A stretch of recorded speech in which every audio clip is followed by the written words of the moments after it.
आप देखिए यहाँ पे रामचरितमानस की प्रतियां को फाड़ा जा रहा है, उन प्रतियों को फाड़ा जा रहा है और यहाँ पर ये विरोध प्रदर्शन है ओबीसी महासभा का, आप देख सकते हैं। और यह जलाने और आग लगाने की संस्कृति किसकी है, कहां से आई है? भारतीय सभ्यता में सबसे भयंकर शत्रुओं को भी जलाया नहीं जाता था। मत भिन्नता के लिए पुस्तकों ग्रंथों को फाड़ने और जलाने का चलन भारतीय नहीं। रामचरितमानस की प्रतियां जलाई गईं, पन्ने फाड़े गए, भला क्यों? इसलिए कि वह किसी दुष्प्रचार और अर्थ का अनर्थ कर दिए जाने के षड्यंत्र से चालित है। अगर कुछ पंक्तियों का विरोध था तो भी उस महान कृति को जलाने का प्रयास क्यों किया गया? 1000 वर्ष पूर्व जब बख्तियार खिलजी ने भारत के महान विश्वविद्यालयों का ध्वंस किया, कत्लेआम किया, तो वह केवल मारने काटने अथवा भवन को तोड़ने पर ही नहीं थमा। उसने विश्वविद्यालय के भवन को फूंक दिया।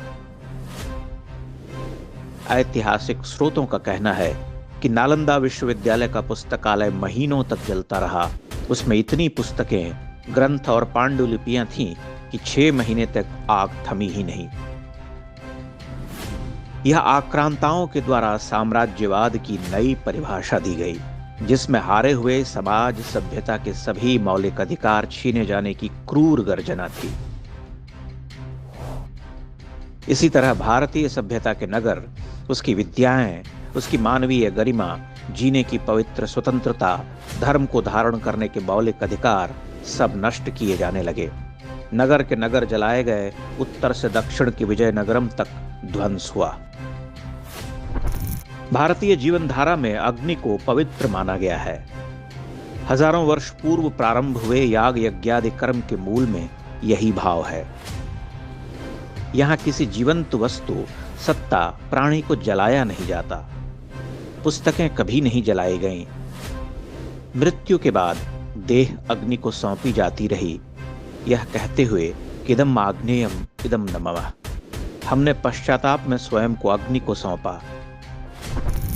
महान दार्शनिक कुमारिल भट्ट ने अग्नि स्नान कर अपनी यह लीला समाप्त की थी, क्योंकि उन्हें अपने गुरु को शास्त्रार्थ में पराजित करने की ग्लानि थी।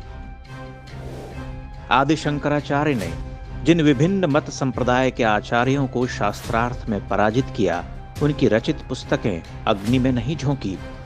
हम सैकड़ों मतों सिद्धांतों के साथ सनातन रहे, बहते रहे। कालांतर में हमने अपने मान, देह की पवित्रता के रक्षण के लिए जौहर किए। भारतीय स्त्रियों ने इस संसार की कठिनतम मृत्यु को चुना। ध्यान रहे, हमने स्वयं को अग्नि को सौंपा, क्योंकि हमें पवित्र रहना था। आज लोग रामचरितमानस को जला रहे। ये पागल राजनीतिक हथकंडेबाजों की भीड़ है, जिसके पास न तो ग्रंथ को समझने की शक्ति है, न ही उसकी बौद्धिक काट। इसीलिए वे जलाकर खुश हो रहे। ये अपने गुरु पेरियार के पदचिन्हों पर चल रहे। पेरियार ने राम और रामायण का अपमान किया था। ये भी राम और रामचरितमानस का अपमान कर रहे, परंतु ये भूल रहे कि इनसे बड़ा आत्मघाती दूसरा नहीं। समय का चक्र घूम चुका है, ये स्वयं बहिष्कृत होंगे।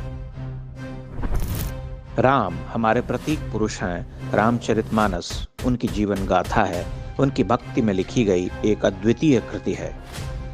उसे जलाने वाले बख्तियार खिलजी के चेले हो सकते हैं, भारतीय तो कभी नहीं हो सकते। हाँ, अगर आप कुपित हैं कि रामचरितमानस जलाई जा रही और हमारे राजा जी चुप हैं, तो कोप को शांत कीजिए।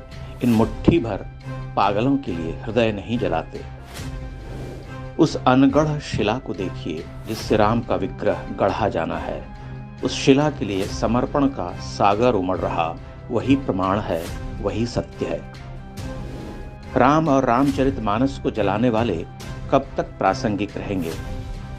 हमें युद्ध लड़ना होगा, किंतु वह युद्ध भाला बर्छी का नहीं, लोकतंत्र के नायक को चुने जाने का है। आप केवल यह देखिए कि लोकतंत्र के किस काल में राम अयोध्या में पूरी धज के साथ पुनर्प्रतिष्ठित हो रहे। न केवल अयोध्या में, अपितु हृदय में भी आपको उत्तर मिल जाएगा।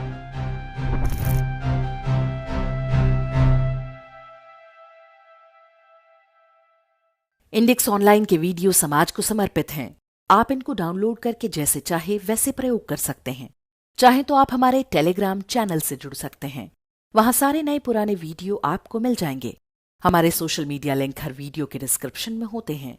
हमारा एकमात्र उद्देश्य हिंदू समाज को जागृत और एकजुट करना है। इसमें सहभागी बने। धन्यवाद।